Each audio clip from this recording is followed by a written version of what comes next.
4 years ago, we launched a great national effort to rebuild our country, to renew its spirit, and to restore the allegiance of this government to its citizens. In short, we embarked on a mission to make America great again for all Americans. As I conclude my term as the 45th President of the United States, I stand before you truly proud of what we have achieved together. We did what we came here to do, and so much more. This week, we inaugurate a new administration and pray for its success in keeping America safe and prosperous. We extend our best wishes, and we also want them to have luck, a very important word. I'd like to begin by thanking just a few of the amazing people who made our remarkable journey possible. First, let me express my overwhelming gratitude for the love and support of our spectacular First Lady, Melania. Let me also share my deepest appreciation to my daughter, Ivanka, my son-in-law, Jared, and to Barron, Don, Eric, Tiffany, and Lara.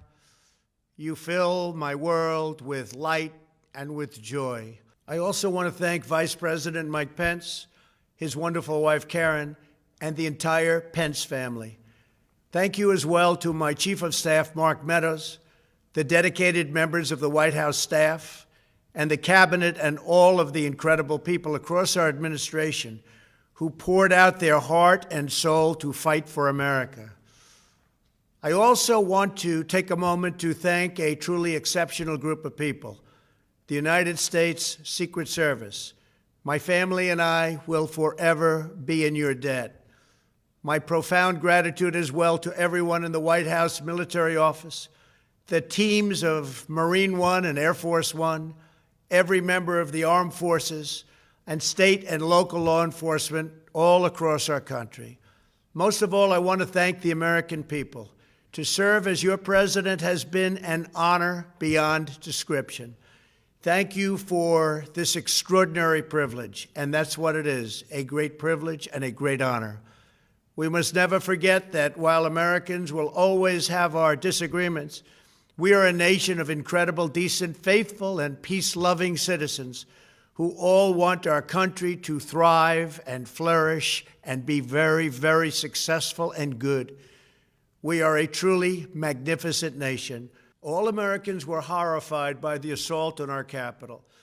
Political violence is an attack on everything we cherish as Americans. It can never be tolerated. Now more than ever, we must unify around our shared values and rise above the partisan rancor and forge our common destiny. 4 years ago, I came to Washington as the only true outsider ever to win the presidency. I had not spent my career as a politician, but as a builder looking at open skylines and imagining infinite possibilities. I ran for president because I knew there were towering new summits for America just waiting to be scaled. I knew the potential for our nation was boundless as long as we put America first. So I left behind my former life and stepped into a very difficult arena, but an arena nevertheless with all sorts of potential if properly done.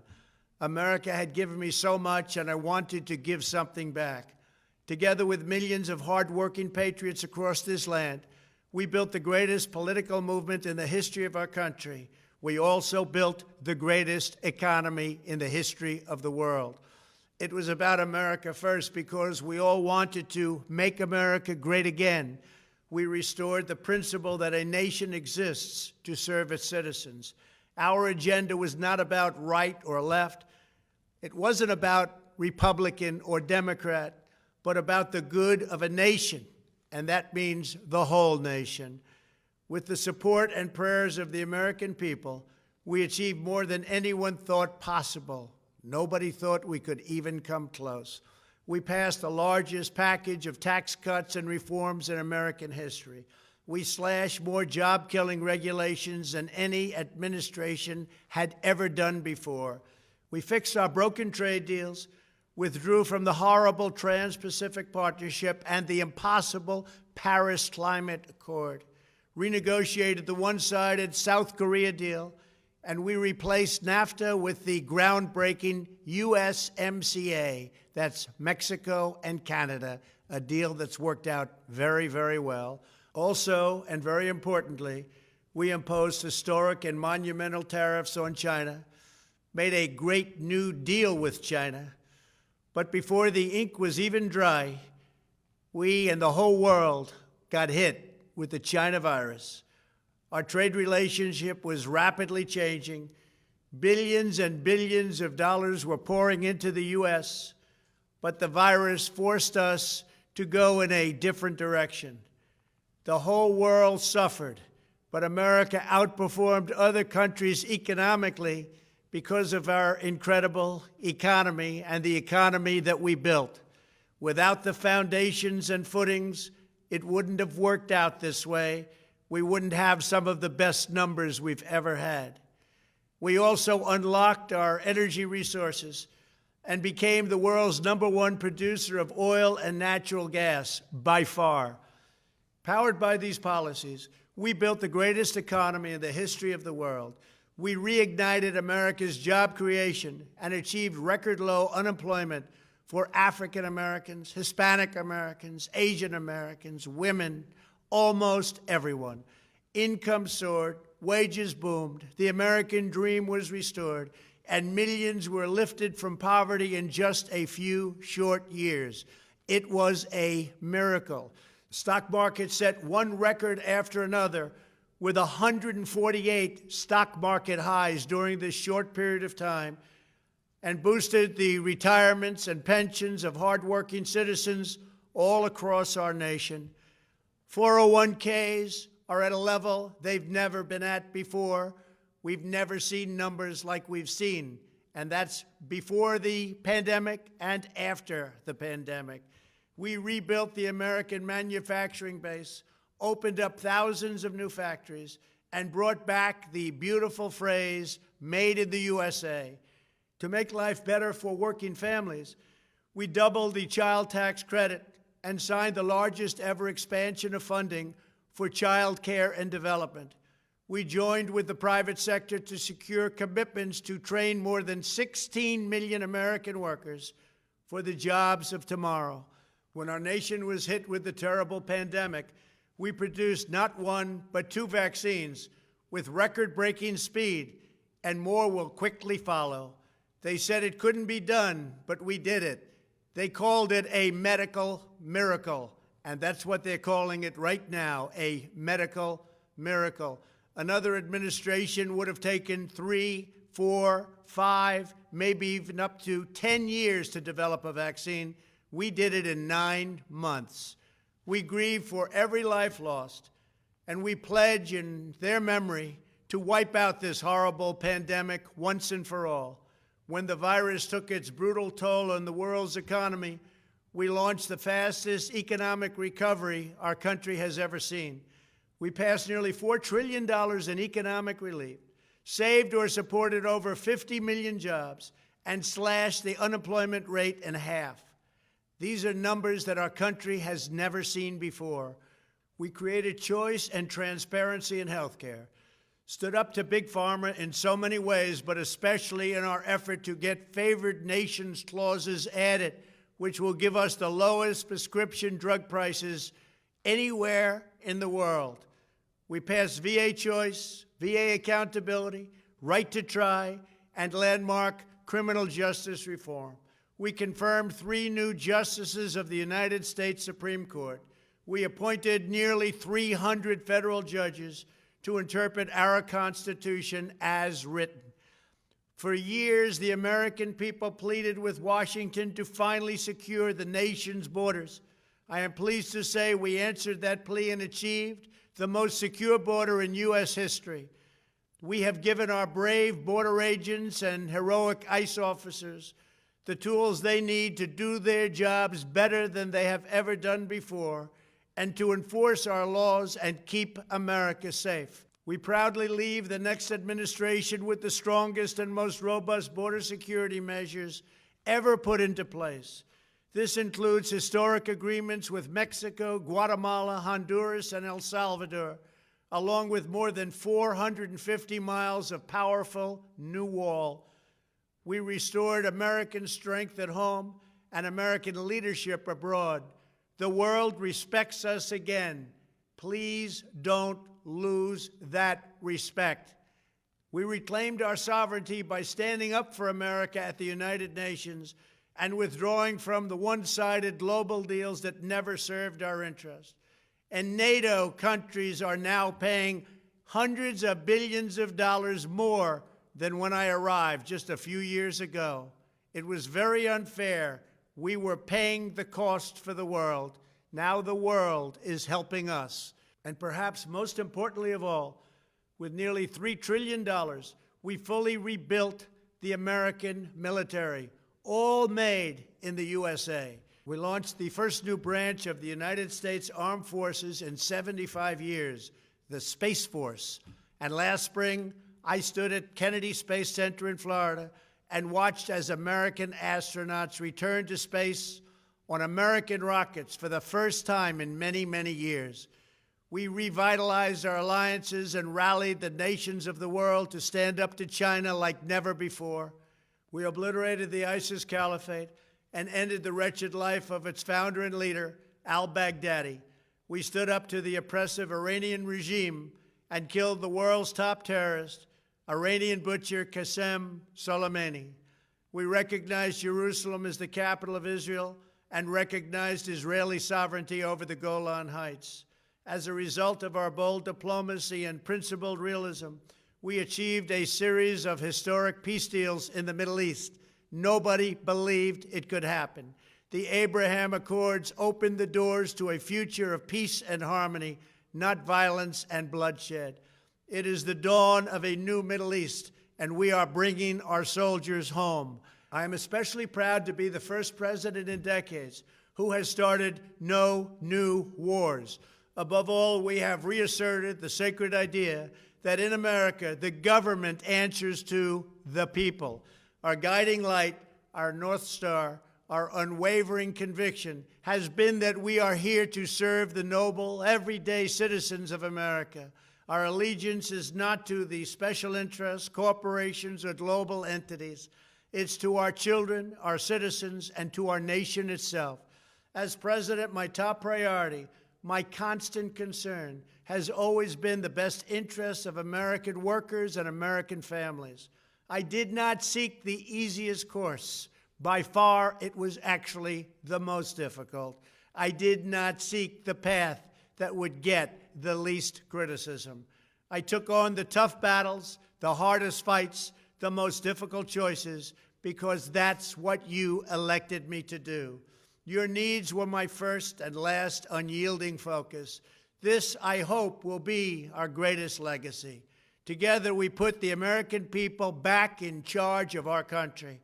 We restored self-government. We restored the idea that in America, no one is forgotten because everyone matters and everyone has a voice. We fought for the principle that every citizen is entitled to equal dignity, equal treatment, and equal rights, because we are all made equal by God. Everyone is entitled to be treated with respect, to have their voice heard, and to have their government listen.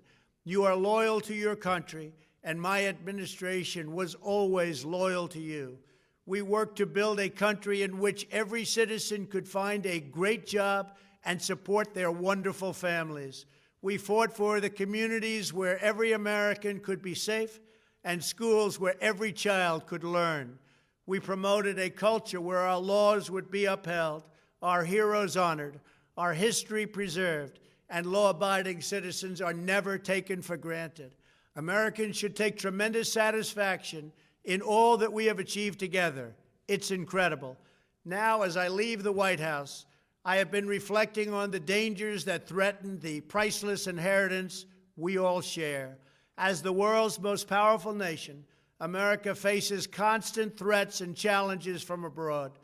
But the greatest danger we face is a loss of confidence in ourselves, a loss of confidence in our national greatness. A nation is only as strong as its spirit. We are only as dynamic as our pride. We are only as vibrant as the faith that beats in the hearts of our people. No nation can long thrive that loses faith in its own values, history, and heroes, for these are the very sources of our unity and our vitality. What has always allowed America to prevail and triumph over the great challenges of the past has been an unyielding and unashamed conviction in the nobility of our country and its unique purpose in history. We must never lose this conviction. We must never forsake our belief in America. The key to national greatness lies in sustaining and instilling our shared national identity.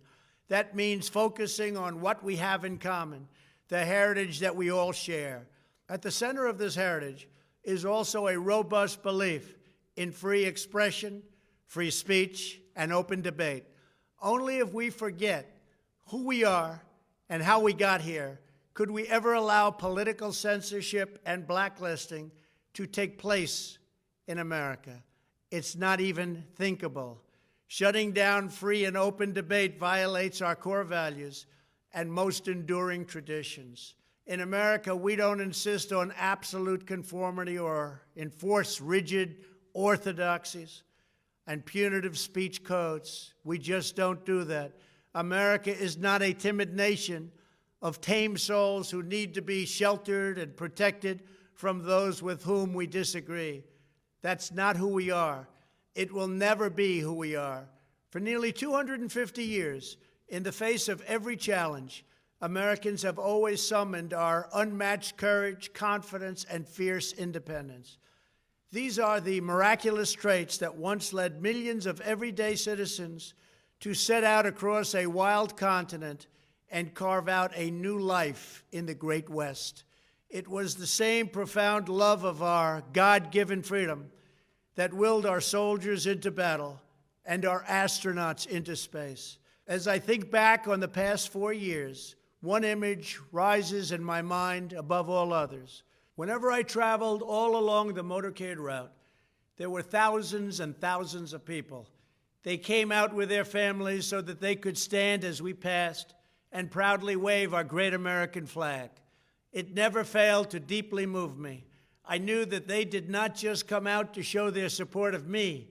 They came out to show me their support and love for our country. This is a republic of proud citizens who are united by our common conviction that America is the greatest nation in all of history. We are and must always be a land of hope, of light, and of glory to all the world. This is the precious inheritance that we must safeguard at every single turn. For the past 4 years, I have worked to do just that. From a great hall of Muslim leaders in Riyadh to a great square of Polish people in Warsaw, from the floor of the Korean Assembly to the podium at the United Nations General Assembly, and from the Forbidden City in Beijing to the shadow of Mount Rushmore, I fought for you, I fought for your family, I fought for our country. Above all, I fought for America and all it stands for, and that is safe, strong, proud, and free. Now, as I prepare to hand power over to a new administration at noon on Wednesday, I want you to know that the movement we started is only just beginning. There's never been anything like it. The belief that a nation must serve its citizens will not dwindle, but instead only grow stronger by the day. As long as the American people hold in their hearts deep and devoted love of country, then there is nothing that this nation cannot achieve. Our communities will flourish, our people will be prosperous, our traditions will be cherished, our faith will be strong, and our future will be brighter than ever before. I go from this majestic place with a loyal and joyful heart, an optimistic spirit, and a supreme confidence that for our country and for our children, the best is yet to come. Thank you and farewell. God bless you. God bless the United States of America.